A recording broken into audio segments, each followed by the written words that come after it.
All right, everyone. For those of you who are participating in the workshops, I hope you just enjoyed our first collaboration matchup. For those of you who are joining us for the speaker series, welcome. Um, my name is Alana Weisberg. I am your MC for the speaker series. I would like to call up Dr. Jeff Caird, a professor in the Department of Psychology, to introduce our first keynote speaker. Jeff? Thank you. Good morning and good afternoon. It's my honor to introduce Dr. Wendy Rogers. Dr. Rogers is one of the leading researchers in human factors in the world. She's currently the Shahid and Ann Carlson Kahn Professor of Applied Health Science at the University of Illinois, Urbana-Champaign. Of the many, many awards and honors that she has received, I'd like to mention two. First, in 2018, the Human Factors and Ergonomics Society named Dr. Rogers Woman Mentor of the Year. Dr. Rogers' students absolutely rave about her support and mentorship. Second, Dr. Rogers and her co-authors received the Gerontological Society of America Richard Kalish Innovative Publication for the book Designing for Older Adults, Principles and Creative Human Approaches. Designing for Older Adults, which is in the third edition, is the guide for understanding human factors issues and creating solutions for older adults. It's a very accessible book for both academics and practitioners. Dr. Rogers will be speaking today about recent advances in the design of robots to support successful aging. Please welcome Dr. Rogers. Thank you, Jeff. It's my pleasure to be here. Bear with me while I make sure everything works. All righty, do this. Okay, I'm hoping that everybody can see my slides and assuming somebody will let me know if you can't. It's my great pleasure to be here with people from all over the world this morning. I'm here, it's 9 a.m. here in Champaign, Illinois. And it's a beautiful day, beautiful fall day, and I'm delighted to be here. This slide is our lab template that we use for everything. And it fits really, really well with the exercise we just did thinking about person-centered design, because everyone pictured along the bottom are family members of people in our lab. So somebody's grandparents, their aunts, my parents are over here on the left, my dad and my mom, on the far right of the screen rather. And so we like to think about them in every presentation that we give. I have a number of different roles at the University of Illinois, and I'm going to tell you a little bit about each of them. So I'm the director of a program called CHART, which I'll describe in a moment. I'm the director of a new research facility that we've just opened up called the McKechnie Family Life Home. I'm also the director of my lab, which is the Human Factors and Aging Laboratory, as well as the director of the Health Technology Education Program. As we've already heard a bit about, and is probably really well known these days, populations are getting older. I like to start with this slide though, because it reminds me of how much is changing across the world. This slide comes from a WHO World Report on Aging and Health that came out in 2015. And this is showing the percentage of people who are over the age of 60. The gray is in that part of the world right now, it's less than 10%. The bright blue, it's between 10 and 30%, and the dark blue, it's 30% or more. This is 2015. Now look what's happening by 2050. Look at find your own respective country on there, and what you see is this dramatic increase in the percentage of individuals in the population who will be over the age of 60. And so what I like to tell my students is it doesn't matter what you're doing, what you're designing, a large group of your users are going to be over the age of 60, and you need to understand what their needs are. I moved to the University of Illinois in 2017 to start a new program, and the program is called CHART, which stands for Collaborations in Health, Aging, Research, and Technology. And our goal is to harness technology to support successful aging through multifaceted activities. So through research, through development, through education and taking what we've learned and providing guidance for policy decision making. And really important to me personally is translating these efforts to positively affect the lives of older adults. We work at 4 intersecting domains, which fits really perfectly with the goals of this conference: healthcare, technology, aging, and then my specific expertise and interest, as Jeff mentioned, is in the area of human factors. And so the Human Factors and Aging Lab is bringing together this field of human factors, which you may be familiar with. It's the study of people, but how those people interact with products, with environments, with equipment, and thinking about their needs as well as their capabilities as we're designing systems or devices, but also when we're designing training and instructional materials, as well as environments as a whole. So the short term for human factors is designing for human use. In my lab in particular, we're focusing on older adults. What are their abilities, limitations, needs, and preferences?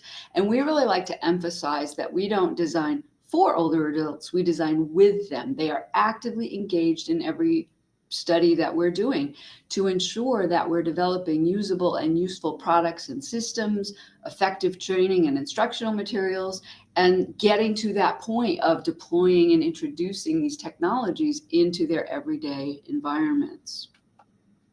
And so when we think about support for successful aging, we think about this very broadly, enabling people to function effectively and independently and maintain their personal autonomy, retain and enhance their abilities, allow them to manage their health, both in terms of managing chronic conditions, but also enhancing their wellness. Very important, as we know, even more so recently, remaining socially engaged and participating in their community. So the general mantra is trying to maximize the person's quality of life. And when we think of successful aging and quality of life, what does that entail? There are a number of different activities that people need to be able to engage in. One category is called activities of daily living: bathing, eating, drinking, mobility, these fundamental activities. Second is a category called instrumental activities of daily living. And these are a little bit more maybe cognitively intensive, maybe a little bit more complex, including things like preparing meals, paying your bills, managing your medications, and maintaining your home. When I first started working in the field of aging, this was the primary focus. How do we help older adults do these things, basic activities of daily living and instrumental activities of daily living? And we conducted a study and discovered, perhaps not surprisingly, that older adults want to do a whole host of other things. So we labeled this other set of activities enhanced activities of daily living. Social communication, hobbies, new learning, work, volunteer, all the things that make life rich and wonderful. Yes, I have to be able to do ADLs and IADLs, but I want to also be able to do EADLs. And so that's the backdrop of what we try to do in my lab. And then specifically what I'll talk about today is the design of robots to support all of these different activities. So how do we design robots to support successful aging? My colleague Tracy Mitzner and I were invited to do an article for an encyclopedia of computer science and technology, and we developed a framework that I'll walk you through just briefly, with the idea of emphasizing the complexity of this space. If we're going to successfully design robots, what do we need to think about? We need to think about the person. What are their characteristics? Demographic characteristics, age, sex, education, culture, as well as their abilities. What are they capable of doing? And the flip side of that, what are their limitations? But also things that we labeled psychographics, personality, emotion, attitudes. That's going to be critical. Specific experience, either with technology or with robots, as well as expectations. And then what is their personal situation? What are you designing for? Next, you need to think about the robot that you're designing. What does it look like? Does it have a personality? Does it show emotion and affect? And then importantly, of course, what are its capabilities and functionalities? Is it adaptable? Does it learn? Can it maneuver around an environment? Is it reliable and predictable? Does it work autonomously, or is somebody controlling it? So thinking about all of these different activities. And then what are the human and the robot trying to do? What are the tasks they're trying to carry out? So their general task details, like whether it's a high consequence of error, which is often the case in a healthcare context, or it's very critical, or it needs to be done quickly, or maybe it involves using some kind of medical device. So thinking about the speed and the accuracy requirements. But also, what are the requirements for the interaction? How close do the human and the robot need to be to each other? Are they coming into physical contact? How does the robot approach the human? Is there maybe going to be some possibility of the person being startled, for example? And then how is the interaction and the control accomplished? And then the last component, as important as all the rest, is the context. What is the context of the interaction? Is it in a home environment? What is the social environment? Are there other people around? What is the structural environment for the maneuverability of the robot? And then the context of the use, the interaction, safety, stress, all of those things. And so what we argued in this short paper, which I'm happy to share with anyone, is really when you set out to design a robot, you need to think about all of these different activities. So I'd like to really focus on today is what I'm calling a robot story. One of the fun parts of being in a field for a long time is you get to see the developments and the transitions, especially when we're working in technology fields. So I'm going to start by showing you a little bit about one of the first large robots that I started working with was called the PR2. And it's about 5'5" tall. It weighs 500 pounds.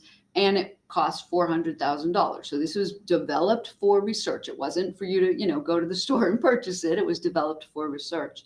But then here we are today, and I'm collaborating with a company on a robot called Stretch. It's a little bit shorter, weighs an order of magnitude less, only 51 pounds, and only cost approximately $18,000. And what's striking to me about this is you'll see some of the capabilities that Stretch has, we developed based on our experience working with the PR2. But in just 10 years, that's a huge transition in terms of cost and weight and capabilities and functionality. So I'm going to walk you through this little bit of the history here. My work with the PR2 was based on some collaborations I did with Charlie Kemp at Georgia Tech. And this was a robot that was made by Willow Garage, and it was a mobile manipulation robot specifically designed for research and development. So they had a competition. We've developed these robots. We want people to work with them. And they gave away 11 of them. And Charlie and I won one. And I was at Georgia Tech at the time, and it was delivered to us at Georgia Tech. One of the reasons we were told that we were selected is because we were specifically looking at the human-robot interaction. Charlie is a roboticist, I'm a human factors person, and we were looking at use by older adults. And I think the reviewers were very impressed by that intersection where we were doing our work. So we started with the PR2 looking at what are the tasks that would need support? And importantly, are older adults willing to have a robot provide support for these kinds of tasks? What are their attitudes, reactions, preferences, trust, concerns? And this was published in a paper that was one of the other things that was fun about these projects was having my students and Charlie's students get to work together. So very early work looking at attitudes, preferences, and potential for domestic robots. And then we also did a study where we had them interacting with the robots to evaluate whether their opinions changed after having had the opportunity to interact with the robot. This is one of my favorite papers because there are half roboticists and half psychologists on this article. So it's a great example of the interdisciplinary work. So I'm going to show you a video in just a moment, but these were the different activities that the PR2 could do autonomously: deliver medication to the person, clear away clutter, and learn light switches. And so I'll show you. Let me pause for just a moment because I don't know if I shared the sound, but I don't think you need the sound. Okay, I'm just going to narrate through. So the PR2 is navigating autonomously. You see Kanksha Prakash in the back, who is our graduate student, and she's holding an emergency stop button. So in case anybody got nervous about having this big heavy robot in their space, she could turn it off. And so what the PR2 is doing is using a rangefinder and searching for someone in the room that's wearing a radio frequency identification tag. And you'll see that Mr. Bolette, he was serving as our model here, is wearing a tag, and that lets the robot know that's where the medicine should be delivered. And Mr. Bolette was really very fun participant, and he's having a whole conversation with the robot saying, okay, come on, I'm ready, bring it over here. And one of the things you'll notice, though, this is a fairly large, heavy robot coming in quite close proximity to the participants. And we were concerned that they might be intimidated by that. They were not. They really, even though this robot isn't designed to be cute or anything, they loved it. So the robot hands off the medicine to Mr. Bolette and then goes back into either, the bedroom to plug itself back in and recharge, or off into another area of the home to do something else. And so this was some of the early work we were doing. This is a research facility at Georgia Tech called the Aware Home that allowed us to test the robot in the context of the home environment. And so this work really got a lot of attention. So this is in 2010, and we were selected by the Atlanta Magazine as a groundbreaker for being a provocative alternative in senior healthcare. And as a result of that, being in Atlanta, we were close to CNN headquarters. Charlie and one of his graduate students brought the PR2 to CNN and were featured on this program. Somebody watching the program was a fellow named Henry Evans. So this is Henry and his wife, Jane. In 2002, Henry had a brainstem dissection, and he has limited use of his thumb. He can move his head, but he's mute with quadriplegia. And Jane is his wife and primary caregiver. Henry got in touch with us and said, how do I get one of those robots in my home? He said, I want to work with you. I see so much potential for changing our lives with this kind of a robot. And so that is exactly what happened. So the company Willow Garage allowed us to move one of these robots into Henry's home. And he worked with, this is a lot of students from Charlie's lab. He worked with the students to say, this is what I need the robot to do. And they developed the abilities for the robot to do these things. So this was an amazing opportunity to work with a truly incredible person, Henry, and his wife, Jane. And they really helped us to advance the development in robotics. But as I've been emphasizing, this robot was heavy and expensive and difficult to maneuver. And so Charlie decided that the best way to move these things forward was to start his own company. And so he partnered with Aaron Edsinger. They're both graduates of MIT. They were there at the same time.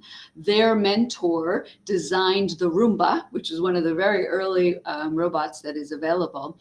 And they developed a company called Hello Robot. And they talk about robots with purpose. So they want robots to help people live better lives. And when they founded this company, Charlie wrote to me in March 2020, and he said, we're developing these robots. We have 10 available for research labs. Would you like one? And I, of course, said, of course I would like one. And coincidentally, during this time, I had moved to the University of Illinois. Charlie and I stayed in close contact, but I was at the University of Illinois, and we had just developed a new research facility at the University of Illinois. is called the Life Home, which stands for Living in Interactive Future Environments. And the vision is thinking about this world where we have technology to support our quality of life. And it was developed by the university with an assistance from a generous donation from Dr. Jim and Karen McKechnie. This is the layout of the home. So the orange space at the top is a home simulation area. And then we have cameras throughout. We have an observation and control center. And then we have all this peripheral development space, including the remote access lab. So we can be in here controlling a robot as it's in the home space and evaluating its effectiveness. So Stretch lives up here in one of the bedrooms. So Stretch is the name of the robot that Hello Robot developed. And it joined us last spring in the Life Home. And we've been doing a number of different studies exploring the potential of Stretch to provide support for home activities, delivery of items, much like the PR2 could do. Also controlling the home space, turning on light switches, opening doors, reaching to the back of the sink to get the sprayer, as I mentioned, opening the cabinets. So we started by exploring the capabilities of the robot using our task set that we had developed with the PR2. So let me show you the short video here. Now in this video, my colleague Harshal Mahajan is controlling the robot using a video game controller. We've had the Stretch robot at this point for just 1 week, and he's already able, we've taken it out of the box, and he's delivering to me the bottle of water. As you can see, we're on campus, still wearing masks, following COVID protocols, but nevertheless, still being able to do our research with the robot. So one of the challenges, though, is I am not a gamer. This is me with the game controller. I was told I don't even hold it correctly, right? I just don't know how to do it. I don't know how to control a robot using that kind of interface. So there's also an interface that you can use on the web that's much easier. I'm showing just a brief video. The camera on the right is showing the top-down cameras from the ceiling of the Life Home. Actually, that's the vision on the left. The vision on the right, the video on the right, is what I would see if I were remote controlling the robot. And so I can drive it, I can move the arms up and down, I can open it and close it. So somebody could be in their own home controlling the robot that's in my home. So I wouldn't have to control it myself. So there's a lot of different things we're exploring about how best to control the robot, maybe by the person in the home, maybe by somebody else who's helping them, depending on their capabilities. So our early work was exploring human factors evaluations of this robot. So we were doing usability research in the Life Home to understand facilitators and barriers, even from the very beginning of taking it out of the box and getting it going. We wrote a tech report about how to do that and how the company could improve their instructional support. If we do want to get this out into people's homes, you're not going to have an engineer there to help you set it up. How do you go about doing that? We've also been doing task analysis and exploring different types of what are called end effectors. So the robot has a gripper, but you can put other tools on the end of it to enable it to do a broader range of tasks. Comparing remote teleoperation versus eyes on, comparing control by a range of users. As I mentioned, I'm the person who is the complete novice that they try to test out some of these different controls with. And we recently received funding from the National Institutes of Health to explore this work much further. So what we've done so far is available in a couple of technical reports. We also presented it at the Human Factors and Ergonomic Society Health Symposium, and again, just a couple of weeks ago at the Human Factors meeting. We then had an opportunity to partner with an occupational therapy student who was looking for her capstone project. And she connected with Henry and Jane Evans, and we put together a team to explore the potential of the Stretch robot for Henry in his home. And we're collaborating with folks at the University of Washington, Cornell, the Hello Robot team, and then my team at the University of Illinois. And so here's Henry joining us at the Life Home on one of our telepresence robots as we're teaching him how to use Stretch. And V is joining us on Zoom. And so we're teaching them how to use Stretch from our Life Home facility, because what we were going to do was to put the Stretch robot into the Evanses' home. And so they did some learning of how to use it and control it from the Life Home. And then V literally moved into their home for a couple of weeks. We tested things out, made some adjustments, and then moved back again for a couple of weeks so we could really explore the potential of this kind of robot to support an older adult with rather severe disabilities, as well as his caregiver and care partner, I should say. So the Hello Robot Company was interested in the various use cases. Robots for Humanity, that's Henry Evans' group. How can I use this to make myself more independent? And how can I relieve Jane's caregiving needs? The University of Washington team was specifically looking at the graphical user interface to make it easier to control by a wider variety of users. And our team at the University of Illinois was really focused on the usability and the human factors aspects of everything. So the goal was to think about how might we give Henry autonomy and support Jane in caregiving. And we focused on several different categories of tasks. I mentioned activities of daily living, feeding and grooming were very important.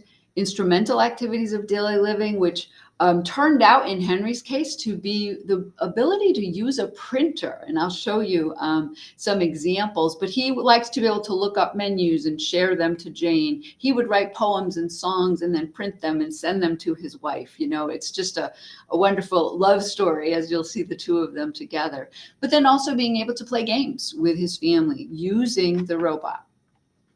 So I'm going to show you a couple of videos. And here's Henry controlling, here's the Stretch robot, and he now has a spoon on the end of it, and he's learning how to feed himself. And he's controlling the robot. He's doing everything himself. Jane is just there in case he, aspirates or puts a little bit too much food in his mouth, but she's just there supervising in a sense. He's doing it all by himself. He can also use it to wipe his face after. I'm just showing the same video again so you can see how he's doing it. A lot of this he's doing through eye gaze, controlling the interface through his eyes. Another thing is that Henry has full I can't think of the right word, but full sensation in his body. And so he sometimes will get an itch. And so V, the occupational therapy student, outfitted the Stretch robot with a tool that enabled Henry to just scratch his head. Something so small is huge for him because he didn't have to call Jane to come and say, I have an itch on the top of my head. He could just do it himself. Let's see. So as I mentioned, sending something to the printer and being able to print it out turned out to be something he really wanted to do. And what this video is showing is sometimes you have to adjust the environment to fit with the robot. So V outfitted the printer with a couple of gripper things that would make it easier for the Stretch robot to grab a hold of it. And after just a short time of learning, Henry was able to turn on the printer, send something to the printer, go get it. And now here he is going down the hall, controlling it all himself to deliver it to his wife. And then this was just something Henry decided to do. Both Henry and Jane love flowers, and they always have flowers in their home. And so he decided that wouldn't it be nice if he could pick up a flower with the Stretch robot and deliver it to his wife.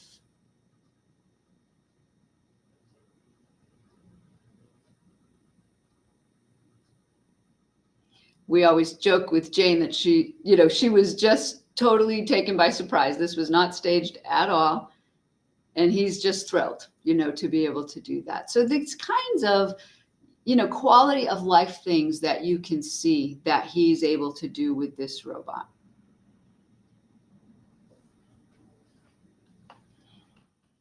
And then the last thing I just want to demonstrate was using it to play a game. So again, the occupational therapy student created this. It's a paper towel holder and she's adding some different things. So, but Henry can use the robot to control choosing the card he wants to play. And so he's able to play a game with his family on his own using the stretch robot.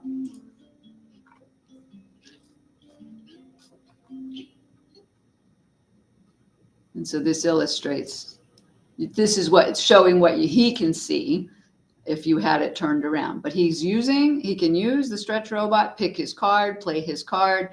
It was, as they said, a little bit slower than had somebody been helping him, but he was doing it on his own, which I think was a lot more fun.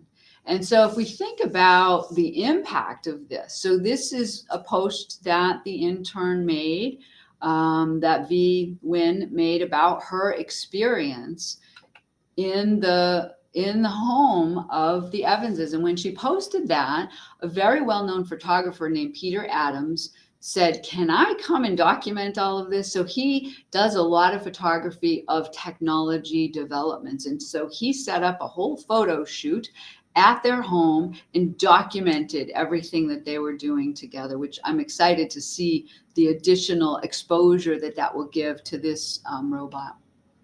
A couple of quotes I want to share. Henry said, robotics in general have had a very large impact on my life, and stretch is an important link in the evolution of those robotics. Jane's comment, robots have influenced Henry's life greatly. They gave him a reason to live. Stretch is the closest to improving Henry's life and therefore mine. I see Stretch doing several things around the house to help Henry and me, and they have contributed to the advancement and the development of this robot. This is one I want to share because it also is interesting to see the care recipient's perception and the care partner's perception. So Henry, the foam card holder was quite ingenious and allows me to play my own hand, which is great. Using stretch was surprisingly easy, showing how adaptable stretch is. However, when able-bodied people are playing with you, it is much faster and easier for them to help and not inconvenient for them. So that's his perspective. Jane's perspective, we have to ask ourselves over and over, why robots when a caregiver can do it 10 times faster? I see what it does to my husband mentally when he can do things by himself and not depend on anyone. This is huge because it translates to one's mental state. Attitude is the key to improving and moving forward. So even if it takes a little bit longer for Henry to do it with the robot, he's having more fun. He's having the autonomy. It's improving his quality of life. So some of the next steps for this stretch collaboration, one of the things that's exciting is that there are these robots all over the world. Now I know $18,000 to $20,000 is still a lot of money, but when you think about the potential, it's relatively inexpensive. And so various universities have purchased the robots, companies are working with the robot. And so there's an entire community working with these robots, and everything is in open source. So if we design something here at Illinois, we program it, it's shared with everybody at all of the other sites. It's really going to advance robotics in this space. I mentioned we have funding from the National Institutes of Health, and here we're supporting specifically on older adults with mobility limitations. We're also hosting a pitch competition this year, and the winner will get time in the life home using the stretch robot to explore their ideas for using stretch to support people aging with long-term disabilities. And then I'm teaching a new course this year, which has been a lot of fun, focused on human-robot interaction in the context of community health. So I just want to briefly share a couple of other robot studies that we're doing in the life home just to show you the scope of what we're interested in. One example is a project with my colleague Girish Krishnan in the Granger College of Engineering at Illinois and Ryan Reish, who's at OSF Healthcare.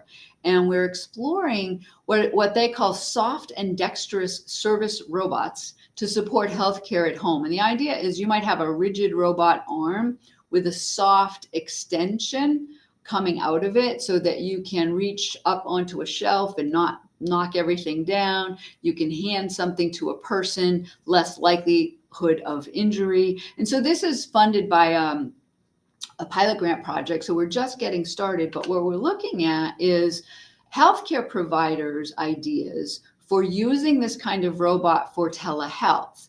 What do they think it could do for them? And then what are the technical requirements? We're also exploring older adults' attitudes about having something like this in their home. So what we're exploring right now, so here's an example of, you can be looking at a wound on a participant's leg. You can reach around a chair with the soft arm and look at something that's difficult to see on the back of his leg. You can look at medication bottles, and there's a camera on the tip of the robot where you can see close up what you're looking at. Healthcare providers have a lot of ideas of how this might be useful. We're exploring the idea of a mobile platform where if you've had surgery and you need rehab or you need follow-ups for the first couple of weeks, we deliver the robot to your home. And then especially for rural elders here in Illinois, it's difficult to send somebody to the home every day for a 10-minute wound check. This would be something that would be easy to do with this type of robot in the home. So we're exploring, it's an exploration of the potential of this kind of a robot from two sides, two stakeholder groups, the healthcare providers and the older adults. Another project we're working on is thinking about how to use a robot to provide wayfinding assistance for people who have visual impairments. And this is with my colleague, Katie Driggs Campbell, who's also in engineering here at Illinois, funded by the Illinois Campus Research Board.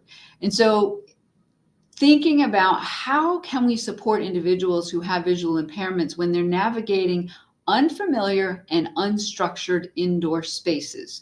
If they're in a familiar space, most people with the visual impairment have figured out an easy way to move about their own apartment or dorm room or a classroom even once it becomes familiar. But what about when it's unfamiliar and unstructured? And so right now we're doing a needs assessment with blind individuals over the age of 18, so younger adults and older adults. What are their preferences for wayfinding assistance? And then we're exploring autonomous navigation and object avoidance. We might end up using the stretch robot as the basic platform for this study. One big challenge here, though, is the communication.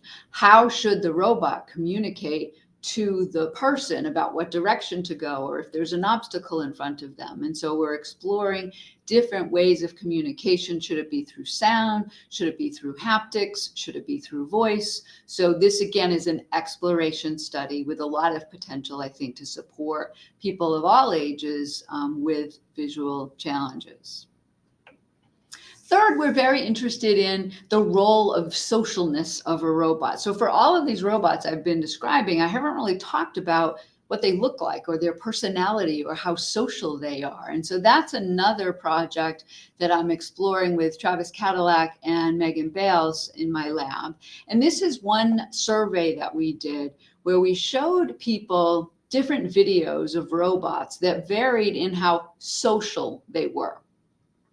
And one thing that I think is very interesting, I'll just share one piece of data with you, is that the user perceived sociability, shown here on the x-axis, as their perception of sociability increases, the trust, which is shown on the y-axis, also increases. And so if you're thinking about robots that are going to provide assistance to people, trust is critical. And what these data illustrate is that trust is directly related to how social they perceive the robot to be. So this is something we'll be exploring further. So in sum, when we think about robot design for health and wellness, we absolutely need to take a systems approach. We need to be thinking about the human, the robot, the task, the context, all of those things. It's a complex space that we need to embrace when we're doing this kind of design. We also need to think about all of the stakeholders. So this is showing Henry and Jane, the occupational therapist on the team, a care partner who comes into the home, a professional caregiver who comes into the home, and then Blaine, who is one of the roboticists who's designing the technology. How do they all work together is something that we need to be doing. huge advancements in the last decade, as I showed you from the evolution of the PR2 to the stretch robot. But there's so much more that needs to be done to really be able to reach the potential. I'd like to acknowledge the funders of the research that we've been doing, a variety of different sources. I also just wanted to very briefly introduce 3 centers that my lab is affiliated with. We're always open to collaboration. So Jeff mentioned a book that we wrote. This was an output of the CREATE Center. We've been funded since 1999 by the National Institute on Aging. The focus of CREATE is on aging and technology very generally. What are some technologies that could help all of us as we grow older? A more recently founded center is called TechSage, that was funded in 2013 by the National Institute on Disability, Independent Living, and Rehabilitation Research. And here the focus is on technology to support aging in place for people with long-term disabilities. And in our center, we're primarily focused on people with vision, hearing, and mobility disabilities. And the third center is called Enhance, also funded by NIDLR. And this is focused on enhancing neurocognitive health, abilities, networks, and community engagement. And the Enhance Center is focused on people who are aging with a cognitive impairment. So it might be mild cognitive impairment. They could be on the path to Alzheimer's or other dementia, or individuals who've had a stroke or a traumatic brain injury and have some cognitive impairment as a result. So all of these centers are active, and we're very interested in collaborations. The last thing I want to mention, I didn't have a chance to talk too much about it, but I want to mention it to everybody. We started a new master's program last year that is a Master of Science in Health Technology, and it's a 1-year intensive professional degree. So people come in for 12 months, classes in the fall, classes in the spring, and then a capstone experience in the summer that is sponsored by an industry partner, a clinical partner, or a research faculty. And so I encourage you to, I know you might not have time to write down this website, but just email me if you have any questions or you have any students that you think might be interested in this program. It's a one-of-a-kind focused on human factors and health, that intersection of the two. So with that, I introduce you to my lab. We had the opportunity to go to the Life Home this week. We're still wearing masks, so we all took our masks off for just 5 seconds so we could take a picture together. But this is the Human Factors and Aging Laboratory team, without whom I couldn't do this work. My email address, wendyr@illinois.edu, and our lab site is hfaging.org. So please visit and send questions. And I think I have the opportunity to maybe answer questions here. Is that right? I tried to save some time so we could have some discussion. Sorry. Hi, thank you so much for your presentation. I have 15 minutes for Q&A. I'll keep my eye on the Q&A and chat. And by the way, that's Paro, a robot behind me. That is a social robot. He's hanging out with me today.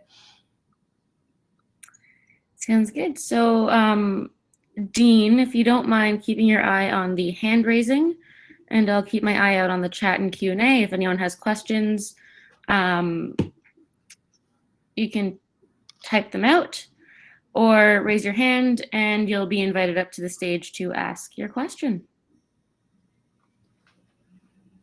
So I do see a question about the eye gaze for control and eye contact with the robot. Where do people look when interacting with the robot versus trying to control the robot? It's a great question. So they're looking at the screen where the interface is, and they have to hold their gaze at a particular location when they want to move the robot in a particular direction.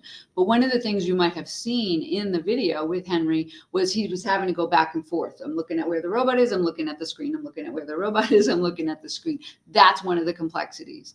Henry does have limited movement of one thumb, and he's able to use a joystick. And so we were exploring if we can make the interface easier for him to control you would be able to just be watching the robot while you were controlling the joystick. The other avenue of exploration is to save certain activities. So I might say, I want the robot to move closer to the bed. I don't have to guide it. It can remember that path, and I could just rest my gaze on come to the bed, and that would be remembered, and it would happen without me having to control it so carefully. Great question. Thank you.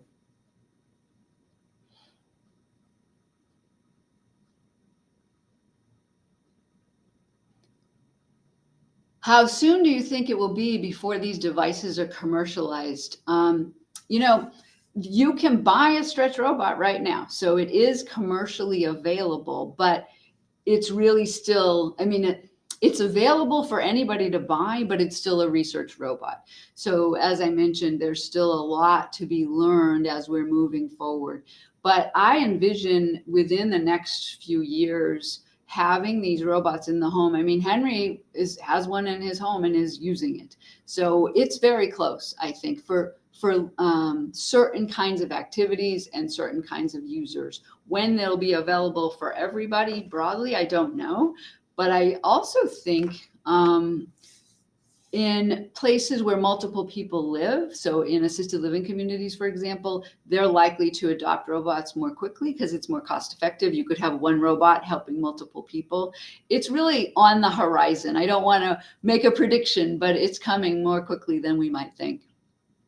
Ooh, now they're coming fast and furious. Okay. How did you decide how the robot would look? That's a good question. I was not engaged in that decision, but it's meant to look very slim and not too imposing and functional. So it doesn't have a face. It doesn't have a personality. That's one of the things we're exploring, is maybe it should, right? But it doesn't right now. And I think the role of appearance is really important. We found in some of our other studies that what people want the robot to look like depends on what the robot does for them. And so robots like Stretch that are very functional and doing tasks, they wanted it to look more machine-like. But if it were a robot that were meant to be more social, I want it to be cute, like the Paro behind me, or to have more of a personality or a human look. That's a very wide open area of research, is the appearance of the robot that's going to be most acceptable to individuals for different activities. The size of the robot is a big issue. So that was one of the big challenges for the PR2, was it was so big. It was designed to fit everywhere that a wheelchair could fit, so it could go through doorways and everything, but it was big. And that was another consideration for the Stretch robot. It's relatively small. You can think about it like the size of a vacuum cleaner. It's in a closet. We keep it in a closet at the Life Home. We take, it comes out when it's needed. So it's a lot smaller and less likely to get in the way. But that is also something that we need to think about. Depth sensors to record and measure the movement and behaviors of the end users. I confess I am not the engineer on the team. I don't know what kinds of sensors are being used, but I encourage you to go to the Hello Robot website because I think they provide more detail about how it works. The idea of using voice command, such as the Amazon Echo, is definitely something we're going to be exploring. A lot of older adults and users in general think it's a lot easier to just tell the robot what I want it to do. But sometimes it takes a lot of precision. So I'm in a very busy office right now with all kinds of stuff, and I want that one thing over there. I'd have to describe it in great detail.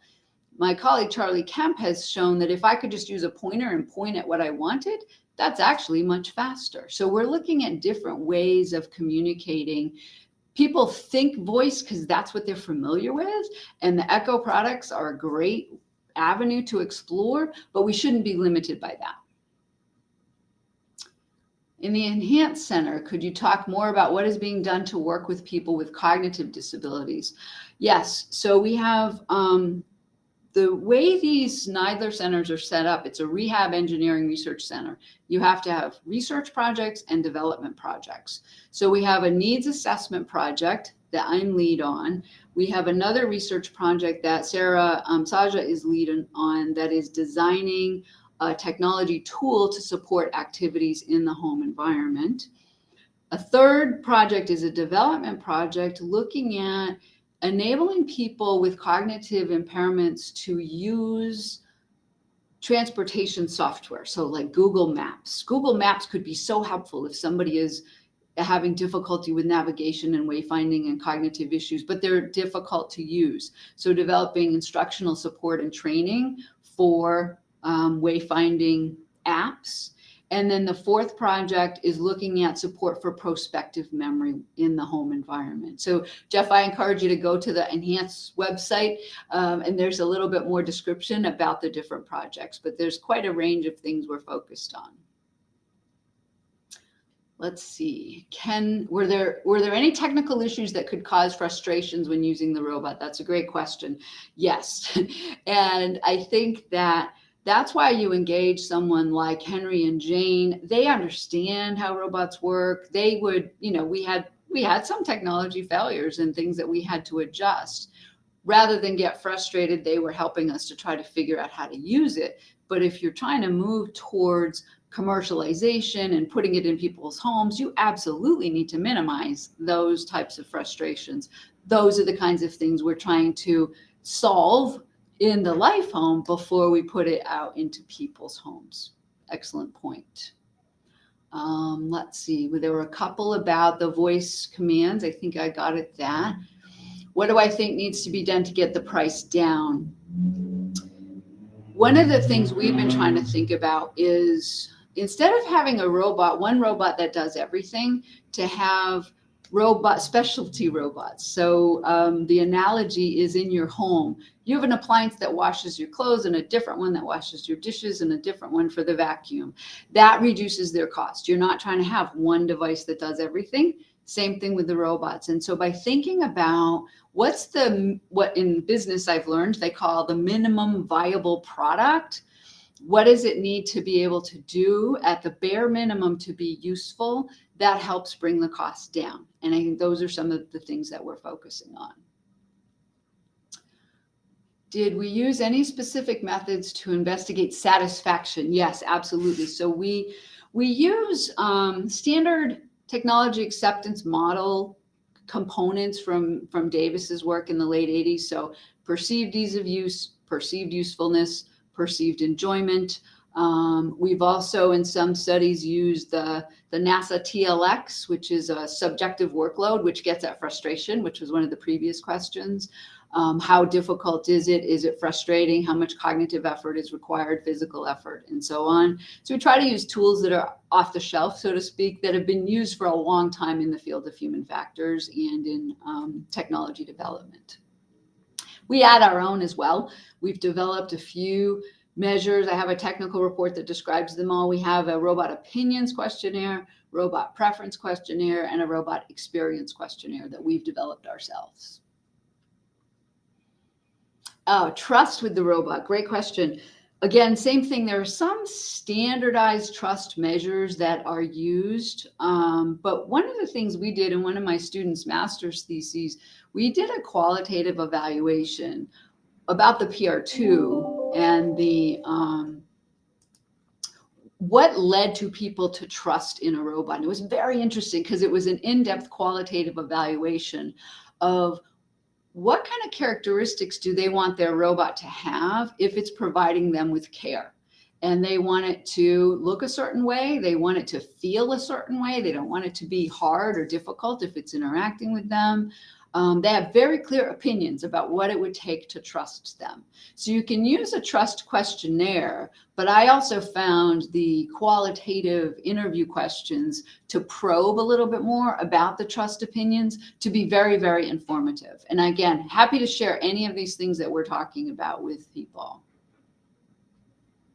Let's see, frustrations, satisfaction. Okay, there are a lot of groups and organizations working on this. Do these moguls support your work? Facebook, Tesla, etc.? Not yet. Most of our research is funded by federal agencies, so U.S. federal agencies. We would love to partner. It's difficult to partner with the large companies because, rightly so, they want to own what they're developing. And the way that a lot of the robotics community is set up, everything is open source. So it's a very different model. So it's a little more difficult to partner with the larger companies. We look for opportunities where we can, but we're not really actively doing that just yet. Okay, 3 minutes left. I think we got most of them. Feel free to email me again. It's wendyr@illinois.edu.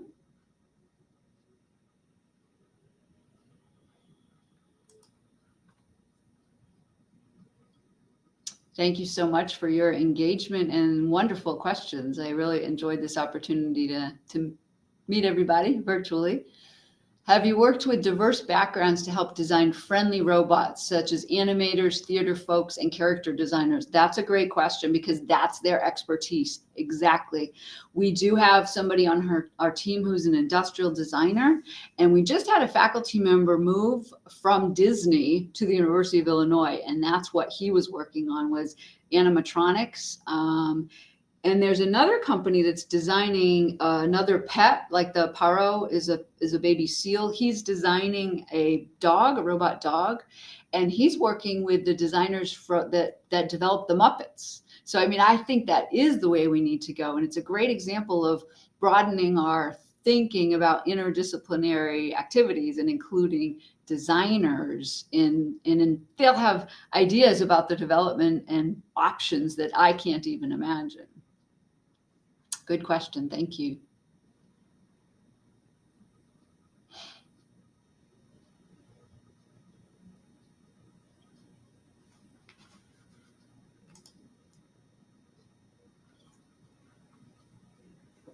Thank you, Dean, for putting my email in the chat. I started to do that, but I can't dual task. So there it is, wendyr@illinois.edu. Thank you, everybody. Appreciate it. Thank you so much again. And I hope people will reach out to you. Your talk was absolutely spectacular. And again, thank you so much for your time. I hope you'll stick around for the break and some of our other activities over the next 2 days. We going to jump into our research colloquium. So Barry, if you don't mind popping up on stage.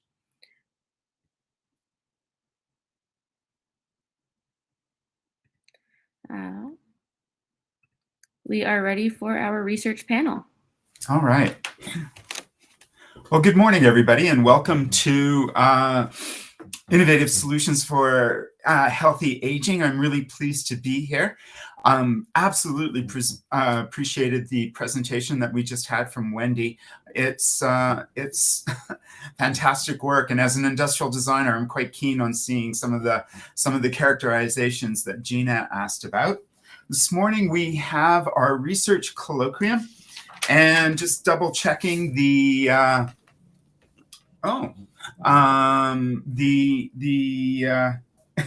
definition of colloquium. It's interesting because it does pertain to an academic conference or symposium, but it's also about an important and high-level discussion. And so this morning we are joined by two up-and-coming researchers that definitely hit that bar of being able to hit the important high-level aspects on research to support innovative solutions for healthy aging. So please join me in welcoming Justin Bears. Did I pronounce that right, Justin? Yep. And Alex Campello. Is that correct, Alex? Campello, yeah. And so we are, let me see. Justin is a human factors engineer. He is, let me just see, joining us and involved with the University of Calgary. And so, Justin, perhaps I'll invite you to expand on that introduction and give us a bit of insight into your research. Yeah. As Barry said, I'm a human factors engineer. I just completed my doctoral work this summer at the University of Calgary, which was all focused around designing and developing and evaluating an app for helping patients with non-valvular atrial fibrillation choose stroke prevention therapy. So it's kind of where my work centers around, is healthcare human factors, and a lot of it deals with healthy aging. So it's the right fit for this symposium. Okay. And Alex, you are also at the University of Calgary, just finishing up, I believe, your PhD. Sorry, just checking my notes here. You're a physical therapist, PhD candidate, and you're interested in advancing and promoting physical literacy. Perhaps you could tell us a little bit more about that and how your interests pertain to healthy aging. Right. Yeah. Thank you, Barry, for the introduction. So yeah, I'm a physiotherapist, and I actually already finished my PhD work last year, and my work was using the background of physical literacy to promote physical activity using virtual reality. Mainly, my PhD work was understanding the quantitative and qualitative part of the research. So using basically an exercise program for 6 weeks, using the Nintendo Wii with a group of seniors. So we want to understand how they manage to work in virtual reality using the background of physical literacy. So how they were motivated, how confident they were, how physical competence they were, the virtual reality, and how they interact with each other. So the social part of which we also research. Okay, excellent. And so my understanding is you both have presentations. Who would like to go first? Alex, shall I invite you? Sure, yeah, I can go first. Gonna share my screen here, just a second. Let me see. There should be a share button down at the bottom. There we go. Oh, it's already, oh, thank you there. Okay, so I'm gonna try to stick to my 10 minutes presentation. So again, I'm gonna talk about my PhD. The title of my presentation is Promoting Physical Literacy to Older Adults Through Active Video Games. And again, my name is Alex Campello. I finished my PhD Innovation in Pedagogy and Sports Performance under Dr. Larry Cate's supervision in the University of Calgary, here in the Sports Technology Research Lab. We know my presentation is going to be very close to Dr. Rogers, which I thought was fascinating talk.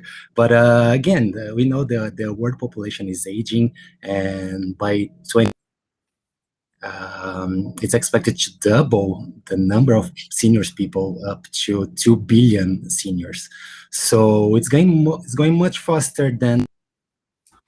But as I said, let's try to link this quantitative part of understanding healthy aging. We know that there is a prevalence of multimorbidity over 60% among aging 65 to 74, and even more if you analyze the older than 74 years old. And see a predominancy of sedentary lifestyle. So about 30% of the older population report activity. So what kind of barriers you can find when it comes up to practice physical activity?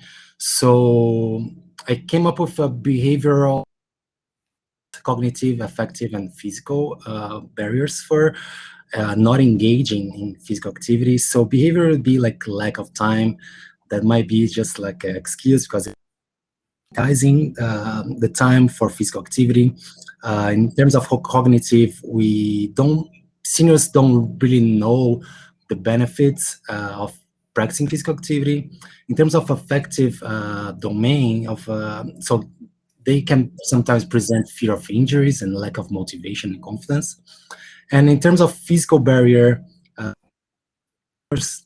can present some physical impairments and also multiple chronic. So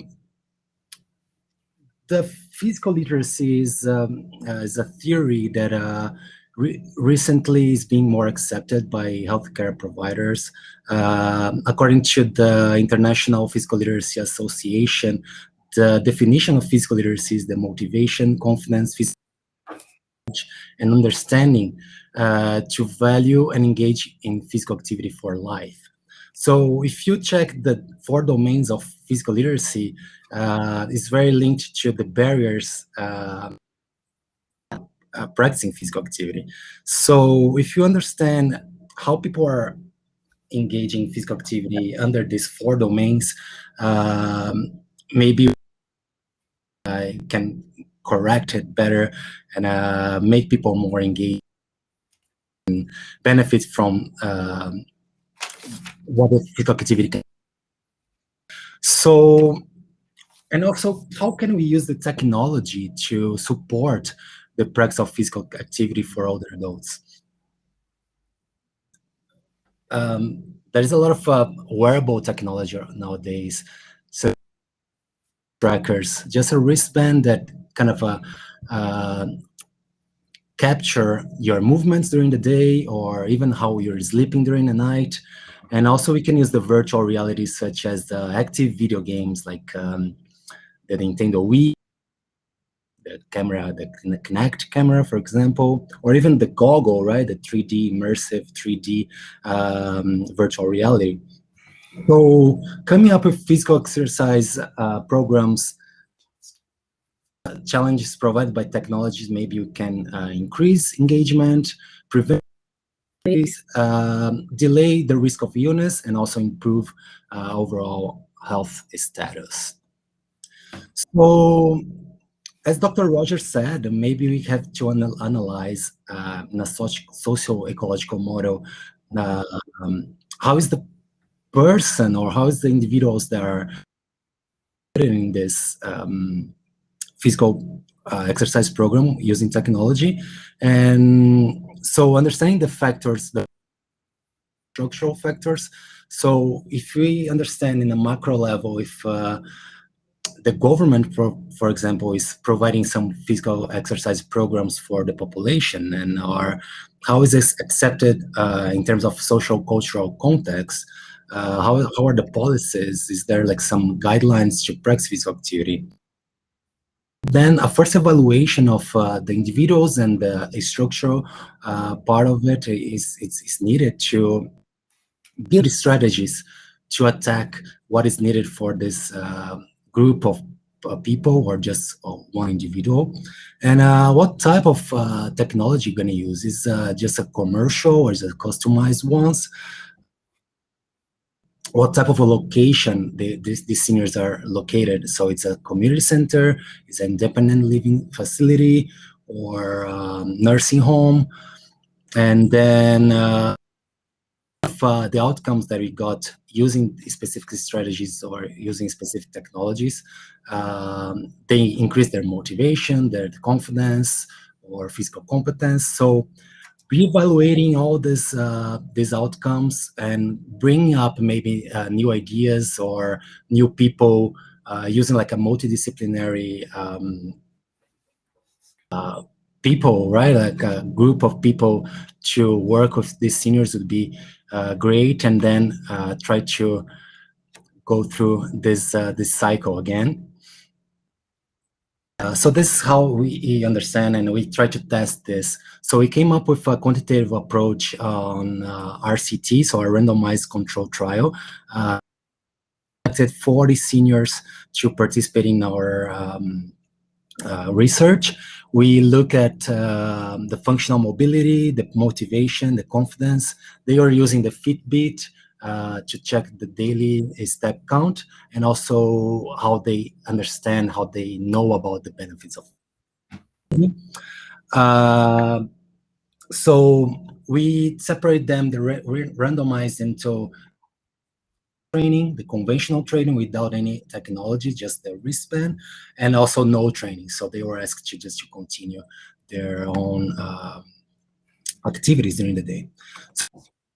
So, 2 pictures, we tried to match the activities they were doing in virtual reality and without the virtual reality. Here on the top is the exergaming training, and the bottom the conventional. Here's some demographics of our population. What is in BMI? So the exergaming group, they presented a higher BMI than the others, and could somehow influence. There was no statistical difference in terms of daily step count, confidence, and knowledge and understanding scales in between the groups. However, we could see improvement on functional mobility. So in the group that used the for exercising, so we saw that they reduced the time of walking. So that was the time up and go test. So they had to, and they reduced the time also of walk, so they did faster compared to the other groups. And also they increased their extrinsic motivation. So the extrinsic motivation would be something external to kind of a reward of why we are doing this physical activity. So, so I want to socialize, or I'm going there because I want to get healthier or more active. So this kind of a motivation increase in the exergaming group. And in terms of qualitative approach, we want to understand how was the perceptions of the participants while using the technology for exercise. So it is an interpretive thematic analysis. Here's some of the themes that we found for each group, and separated in terms of physical literacy domains. I'm gonna go through in some of the. So we saw a lot of positive perceptions. So willing to try the new technology, the enjoyment of the activity, better sense of humor, and sense of commitment. The awareness about the physical activity, so they know that they were using like the wristband, and they want to know how active I was during this study. For it, they could socialize with people and kind of compete while gaming, while playing the same games, and they also kind of help each other while playing the same game. They kind of figure out how they could transfer the physical activities that they were doing in the game to the real life, and they could also perceive that it could be used for rehabilitation purpose. Some of the negative perceptions was kind of some of frustrations with the equipment. For example, if the battery was low, the system wasn't, and they kind of got frustrated. In the beginning, they were not familiar with the technology, so they had to learn, and this is kind of a learning curve and in the beginning, but then in the end they were very familiar already with the equipment, and also the cost to purchase the equipment, right? It could be a negative perception. There were some limitations. One moment, please, Alex. We will need to wrap up pretty quick here. Sure, yeah, I'm concluding already. So just to wrap up, we saw that the older adults improved and maintained their functional mobility and basic motivation. The positive perceptions kind of outweighed perceptions. And if we emphasize the benefits of using the technology and mitigating the negative experience, maybe you can have a better physical literacy journey and improve our physical these activities and have a longevity for and better and a better. So thank you very much for your attention. I'm open for questions here. My email, if you want to send questions as well, I'm open to talk to you. Much. Thank you, Alex. Thanks very much. I think in the interest of time, we'll move on to Justin right now and have his presentation, and then we'll open it up for questions for both of you. Justin, are you ready to go? All right. Please share with us.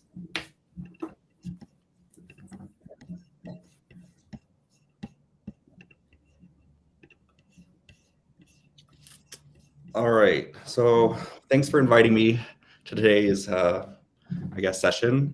I'm just here to talk about my doctoral work that I just completed this year, which involved the design and development and the usability, evaluation, and pilot testing of a patient decision aid, or app, for individuals with non-valvular atrial fibrillation who are considering stroke prevention therapy and AFib management.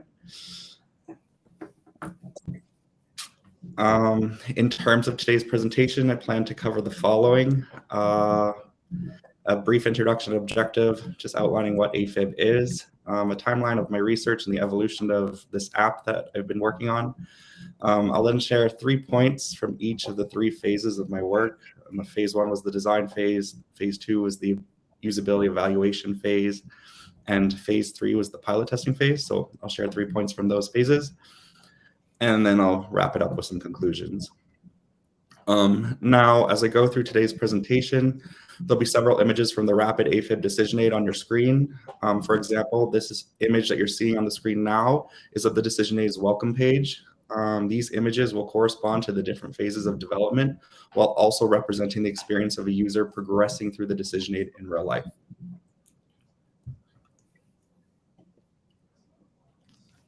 Now, as to what non-valvular chronic afibrillation is, or AFib. AFib is the most commonly treated cardiac arrhythmia. It is caused by electrical signal disturbances in the heart's atria. It affects approximately 350,000 Canadians. Its prevalence is expected to double by 2050, and the prevalence of, or the risk of AFib also increases with aging. So that's why it's very prevalent amongst older population. Also, it is associated with a 5-fold increase in the risk of stroke. It accounts for 15 to 20% of strokes suffered annually by Canadians. This risk, however, can be reduced by 2/3 with stroke prevention therapies. However, due to the numerous therapeutic options available to patients, deciding which therapy is best for them is often difficult and complex. That's why it's my ultimate goal to build a web-based patient decision aid or web-based app that was up to date with the current Canadian Cardiovascular and Canadian Heart Rhythm Society's comprehensive guidelines for the management of AFib, presented patients with all contemporary non-surgical therapeutic options to prevent stroke in the setting of AFib, and served as a means for communicating evidence-based information to help individuals with AFib weigh the pros and cons of stroke prevention therapy options, as well as to assess the benefits and risks according to their values and preferences. Now, in a timeline of my work, this research was conducted over 5 years and was conducted in 3 phases. Phase 1, the design phase, involved a systematic review of existing patient decision aids for the choice of stroke prevention therapy and AFib management, as well as the decision aids design process. And this phase culminated in the creation of the first wireframe prototype. Phase 2 is the usability evaluation phase, which involved a heuristic evaluation and end users usability testing with actual patients with AFib.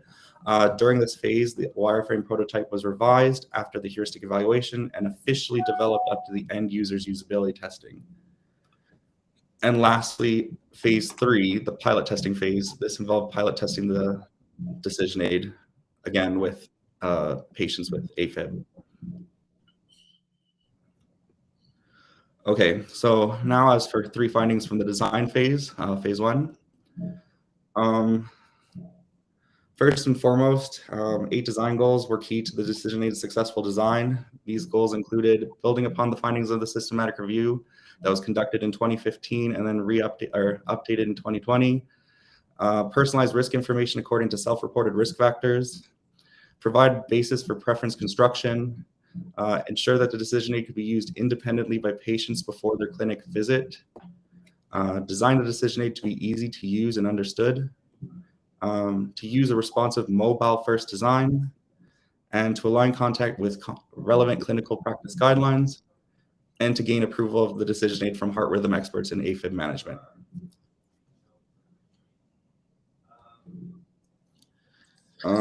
Second, so the adaptation of Elwin et al.'s two-stage process map for the development of web-based decision support interventions was key to the decision aids information and architecture and design. Like Elwin's process map, the first stage of my design process consisted of a content specification stage. However, in addition to performing a needs assessment of patients with AFib, an environmental scan of the contemporary clinical practice guidelines for AFib, and a systematic review of existing patient decision aids, I also included semi-structured idea generating workshops, the direct observations of patient consultations, and the creation of a user flow diagram. Together, this stage established the foundation and determined the high-level structure and flow of the decision aid. Sorry. And the second stage of my design process was the creative design stage. So this involved the storyboard and wireframe prototyping of the decision aid. This stage helped transform materials from stage one into text, images, and interactive elements that were accessible, attractive, and conveyed the decisions that needed to be considered. And for the last point of the design phase, I just wanted to talk about the use of low fidelity prototyping during the design process because it provided great flexibility. This flexibility enabled the visual thinking and creative design process of the decision aids development because it created a quick and easy way to translate high-level design concepts into tangible and testable visual representations of the decision aid. For example, the flexibility of these prototypes allowed me to focus on the decision aid's design, such as the orientation and spacing between the health risk factor questions as depicted by the red rectangles on the screen, and improve its design for the final product. Also, this flexibility made cooperation far easier because this decision aid was such a huge collaborative effort. Now for the second phase, the usability evaluation. First, I'd like to highlight the use of formative usability testing because previous decision aids for AFib that were developed without sufficient scientific effort devoted to their development. This testing was conducted to determine if the primary design elements were working, to identify any usability issues, and then also to provide solutions to those identified usability issues. Now, this was a major strength of this decision aid's design and development. Why? Because it was performed early at every stage of the development process as opposed to after development. And it was conducted in a two-stage mixed methods approach. First stage being heuristic evaluation with usability experts, so experts in the field of human factors, human computer, HCI, human computer interaction, user experience, and then the second stage being end user usability testing with actual individuals with AFib. For the next 2 points, I'd like to share examples of the identified usability issues and their solutions from the decision aid stroke risk screen. Usability issues identified included CHADS-VASC being an uncommon term. The definition of CHADS-VASC broke up the flow of risk information. Risk score and severity were only discussed in text and not included in any sort of visualization. The visualization that was included for stroke risk was misleading and not easily interpretable. And the all-important treatment recommendation was too far down the screen and lost amongst the text. About 1 minute, Justin. Okay.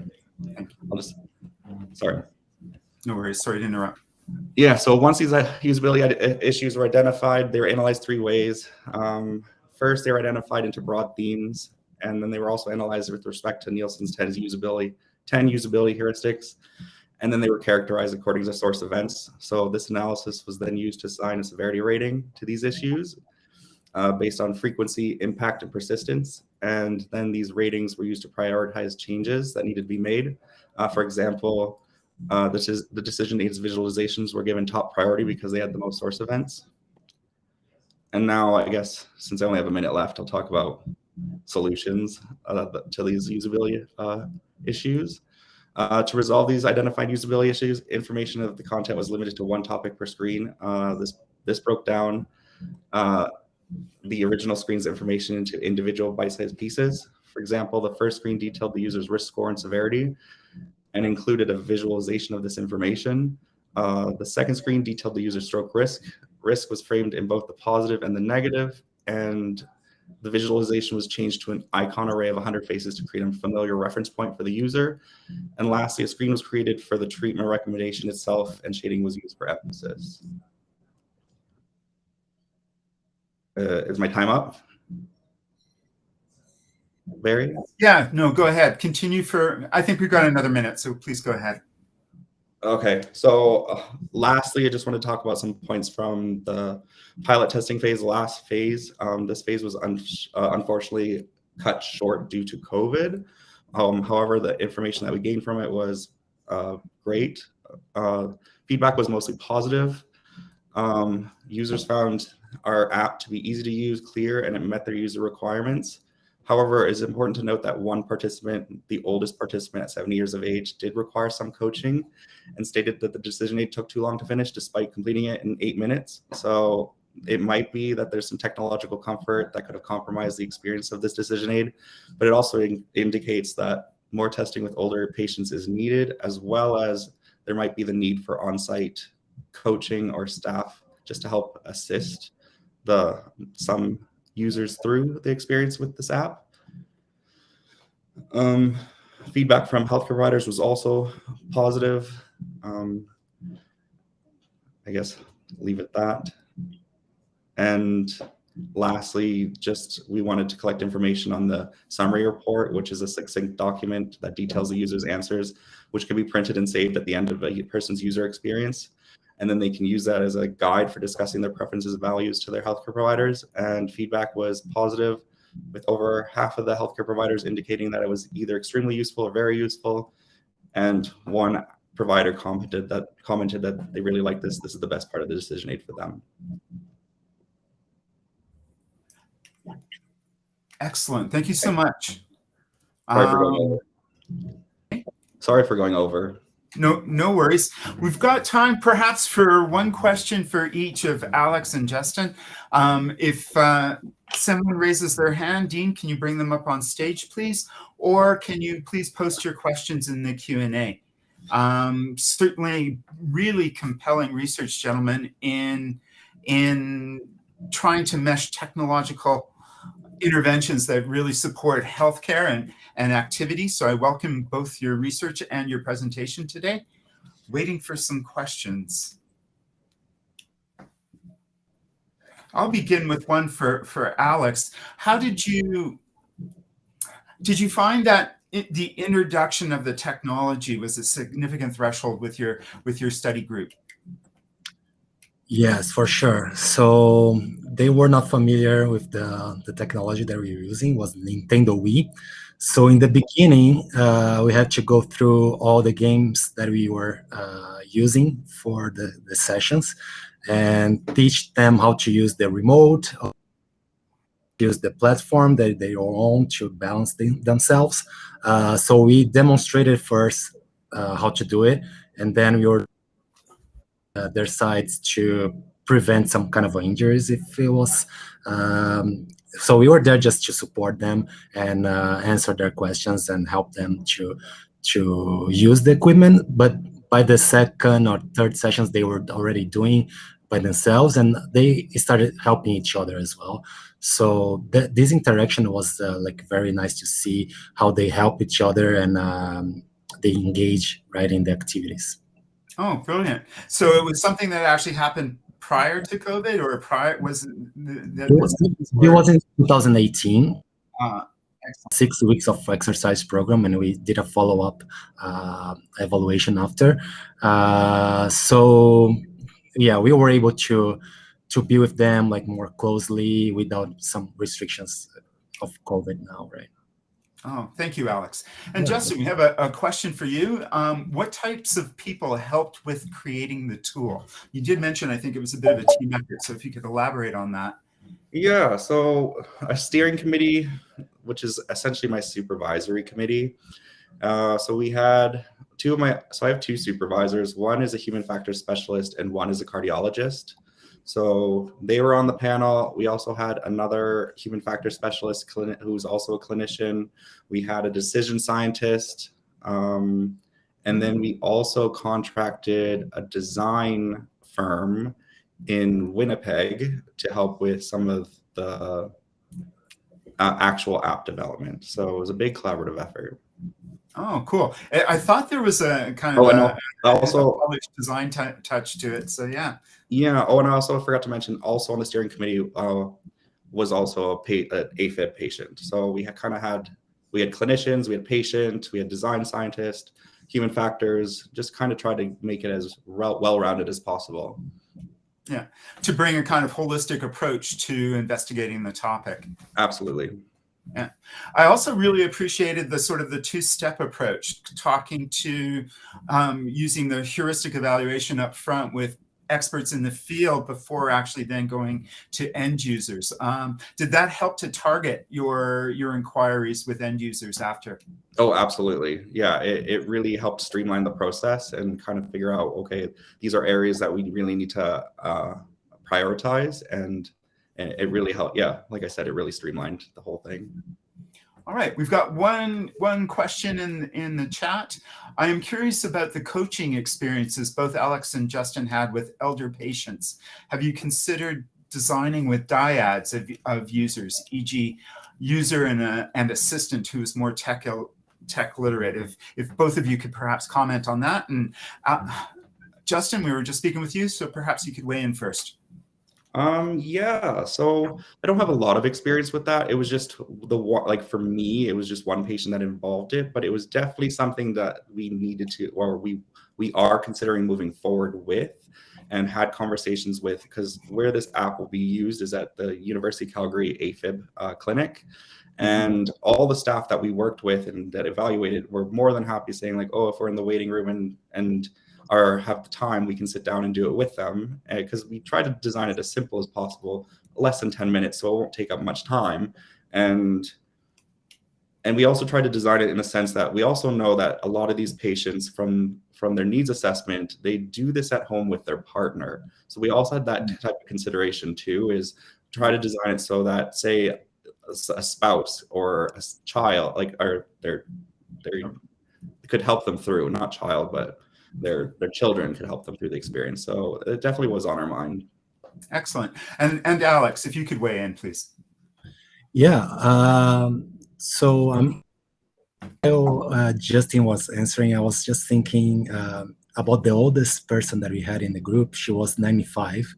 Oh, wow. And yeah, so we kind of tried to be more careful of her because she was moving slower, and so we helped her to step on the platform, for example.